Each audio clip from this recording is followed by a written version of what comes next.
السلام علیکم ورحمۃ اللہ وبرکاتہ۔ وعلیکم حاجی السلام صاحب، ورحمۃ کیا اللہ حال ہے؟ وبرکاتہ۔ خیریت ہے؟ الحمدللہ۔ آئیں تشریف رکھیں جی۔ کیا حال ہے مفتی صاحب؟ ٹھیک ہو؟ اللہ کا خیریت شکر سے ہے، ہو؟ الحمدللہ۔ آپ سنائیں، آپ کی طبیعت ٹھیک اللہ ہے؟ کا خیریت کرم، ہے؟ بہترین دعا آپ کی۔ فٹ ہیں آپ شکر ماشاءاللہ۔ مالک کا، بہترین۔ بس میں بیٹھا ہوا آپ کو دیکھ رہا تھا کہ آپ جو ہے وہ نماز میں انگلیاں چٹکا رہے تھے۔ یہ کوئی اچھا فعل نہیں ہے۔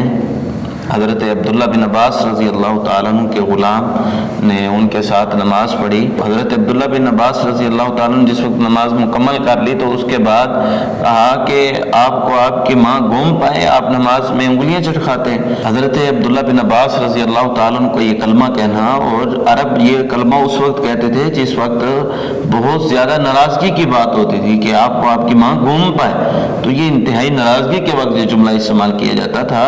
تو نماز میں انگلیاں نہیں چٹکانی چاہیے، یہ مکروہ فعل ہے، بلکہ نماز تو خشوع و خضوع کا نام ہے۔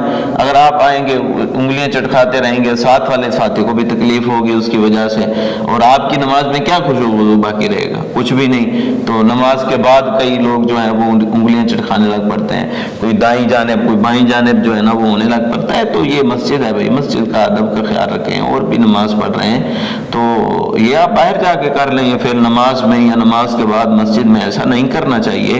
کچھ مسجد کے بھی آداب ہیں، ان کو بھی ملوز خاطر رکھنا چاہیے۔ جزاک اللہ جی، بہت مہربانی۔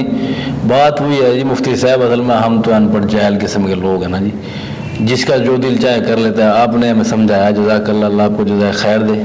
بہت اللہ پر خیر کرے، بس یہ اللہ انشاءاللہ ہمیں نیکسٹ ٹائم میں ہوگا جی، قرآن و سنت پر عمل کرنے کی توفیق دے جی۔ السلام علیکم۔ وعلیکم السلام ورحمۃ اللہ۔